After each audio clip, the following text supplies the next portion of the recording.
Switzerland. ఈ ప్రపంచంలో ఈ దేశం పేరు వినని వారుండరు. కొత్తగా పెళ్లైన యువ దంపతులు ఆ దేశానికి హనీమూన్కు వెళ్లాలి అని కలలు కంటారు. ఆ జ్ఞాపకాలను జీవితాంతం గుర్తుపెట్టుకోగల అద్భుత పర్యాటక స్థలాలు స్విట్జర్లాండ్లో మాత్రమే ఉన్నాయి. ఇన్ని అందమైన ప్రాంతాలతో, అద్భుత ప్రకృతి సోయగాలతో భూతల స్వర్గంగా పేరొందిన దేశం ఇది మాత్రమే. శీతల దేశమైనా ఎక్కడ చూసినా పచ్చని చెట్లు, సెలయేర్లు, మంచుతో కప్పబడిన పర్వత శ్రేణులతో కళకళలాడే అందం ఈ దేశ ప్రత్యేకం. అతి తక్కువ జనాభా, చుట్టుపక్కల ఉన్న అన్ని దేశాలతో చక్కటి సంబంధాలు ఈ దేశ విశిష్టత. సైన్యం లేని ఏకైక దేశం ప్రపంచాల్లో ఇదే. ఈ దేశంలో పేరుకు సైన్యం ఉంది కానీ యుద్ధం చేయడానికి కాదు. రెడ్ క్రాస్ సహాయకులుగా, శాంతి బృందాలుగా పనిచేస్తారు. ఇలా గొప్ప దేశంగా ప్రపంచంలో వెలుగొందే ఈ దేశంలో బ్యాంకు ఒక అద్భుతం. ఆ దేశంలో ఉన్న ఎన్నో బ్యాంకుల్లోకి ప్రసిద్ధి పొందింది స్విస్ బ్యాంక్. ఇప్పుడు దీని పేరు యూనియన్ బ్యాంక్ ఆఫ్ స్విస్ గా మారి యూబీఎస్ గా అందరికీ ఇంకా బాగా పరిచయం. రెండవ ప్రపంచ యుద్ధ సమయంలో ఈ స్విస్ బ్యాంక్ ఒక కొత్త విధానాన్ని ప్రారంభించి విపరీతమైన పేరు ప్రఖ్యాతులు సంపాదించుకుంది. అత్యంత ధనిక దేశం. ఈ దేశం గురించి ఒక ఆసక్తికరమైన విషయం తెలుసుకుందాం. అక్కడి బ్యాంకుల విధానం ఏమిటంటే, ప్రపంచంలో ఏ దేశ ధనిక పౌరుడైనా స్విస్ బ్యాంక్ లో ఖాతా తెరవచ్చు. వారి వివరాలు అత్యంత గోప్యంగా ఉంచబడతాయి. ఇతర దేశాల ధనిక పౌరుడు ఎలా సంపాదించాడు అన్నది ఆ బ్యాంక్ అడగదు. ఒక నియంత తన దేశాన్ని దోచుకుని స్విస్ బ్యాంక్ లో దాచుకోవచ్చు. స్మగ్లర్లు, మాఫియా డాన్లు, మాదక ద్రవ్యాల వల్ల సంపాదించిన వారు, లంచగొండి రాజకీయ నాయకులు, పన్నులు ఎగ్గొట్టే వ్యాపారస్తులు, మోసపూరితంగా సంపాదించిన సొమ్ము, ఇలా ఎవరైనా అక్కడి బ్యాంకుల్లో డబ్బుని మదుపు చేయవచ్చు. రెండు రూల్స్ మాత్రం వర్తిస్తాయి. మామూలుగా మనం బ్యాంకుల్లో డబ్బులు దాచుకుంటే బ్యాంక్ మనకు వడ్డీ చెల్లిస్తుంది. కానీ స్విస్ బ్యాంక్ మాత్రం తన ఖాతాదారుల నుంచి రుసుము వసూలు చేస్తుంది. ఖాతాదారులు డబ్బే కాదు, ఖరీదైన వజ్రాలు, బంగారు నగలు, పెయింటింగ్స్, వెలకట్టలేని పురాతన వస్తువులు కూడా అక్కడి వాల్ట్స్ లో భద్రపరచుకోవచ్చు. స్విస్ బ్యాంక్ ఖాతాదారులకు ఒకే ఒక షరతు విధిస్తుంది.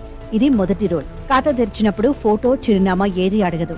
రీఛార్జ్ కార్డుల ఖాతాదారునికి అకౌంట్ నెంబర్, పాస్వర్డ్ మాత్రం ఇస్తుంది. లాకర్ తీసుకున్న వారికి తాళం చెవి ఇస్తుంది. ఇంకో తాళం తమ దగ్గర ఉంచుకుంటుంది.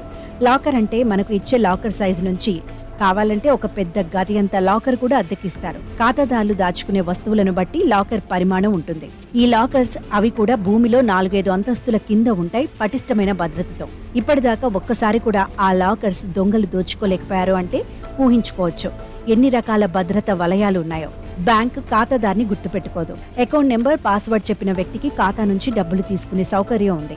అలాగే ఆ రెండూ చెప్పి లాకర్ తాళం చెవి చూపిస్తే లాకర్ తెరిచే సౌలభ్యం ఏర్పరిచింది. ఇంకొక రూల్ ఏమిటంటే, ఖాతాలో ఎంత మొత్తమైనా ఉండనివ్వండి, లేదా లాకర్స్ లో ఎంత విలువైన సామాగ్రి అయినా ఉండనివ్వండి.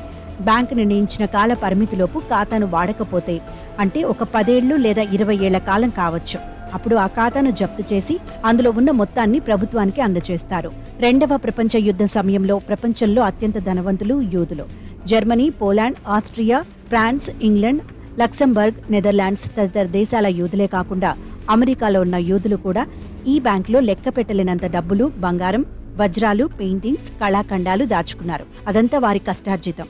వీరే కాకుండా జర్మనీకి చెందిన నాజీ ఉన్నతాధికారులు, సైన్యాధికారులు యూదుల నుంచి కొల్లగొట్టిన కళాఖండాలు, బంగారం, నగదు దాచుకున్నారు.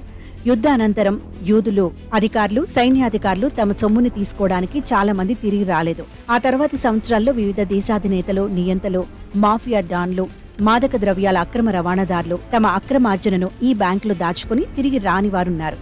ఆ విధంగా విపరీతంగా ధన నిలువలు పేరుకుపోయాయి. లాకర్స్ ఎన్నో ఏళ్లుగా తెరవకుండా పడి ఉన్నాయి. కొత్త శతాబ్ది ప్రారంభంలో అంటే 2000 సంవత్సరంలో ఇది జరిగింది. అటువంటి పరిస్థితుల్లో ఆ ఖాతాలన్నింటికీ నోటీసులు ఇచ్చి నిర్ణీత సమయానికి ఎవరూ రాకపోతే ఆ ఖాతాలు జప్తు చేయబడ్డాయి. చేసిన ఖాతాల నుంచి స్వాధీనం చేసుకున్న సొమ్ముని ప్రభుత్వ ఖజానాకు తరలించడం జరిగింది. అలా ప్రభుత్వ ఖజానాకు వచ్చిన మొత్తం ప్రపంచంలోని నల్లధనంతో 40%. ప్రభుత్వం అయాచితంగా వచ్చిన సొమ్ముని ఎలా ఉపయోగించుకోవాలో అర్థం కాక ప్రజాభిప్రాయం తెలుసుకుందామని తమ దగ్గర ఉన్న సొమ్ము ప్రతి పౌరునికి పంచితే 1 మిలియన్ యూరోలు పైనే ముట్టుతాయి. లేదా ఏ రకంగా దేశ అభివృద్ధికి ఖర్చు పెట్టవచ్చో చెప్పండి, మీ అభిప్రాయాన్ని అని ఓటింగ్ నిర్వర్తించింది. 15 రోజుల సర్వే తర్వాత 99.2% ప్రజలు దేశ సుందరీకరణకు, తమ దేశాన్ని చూడటానికి వచ్చే యాత్రికుల సౌకర్యాలకు, టూరిజం అభివృద్ధికి ఖర్చు పెట్టాలి అని అభిప్రాయపడ్డారు.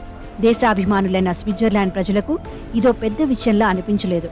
ప్రతి పౌరునికి €1,000,000 ఉచితంగా ఇస్తామనే ప్రభుత్వ నిర్ణయానికి వ్యతిరేకంగా దేశ సౌభాగ్యానికి ఆ దేశ ప్రజలు ఓటు వేశారంటే మిగతా దేశ పౌరులకు ఆశ్చర్యం కలగవచ్చు.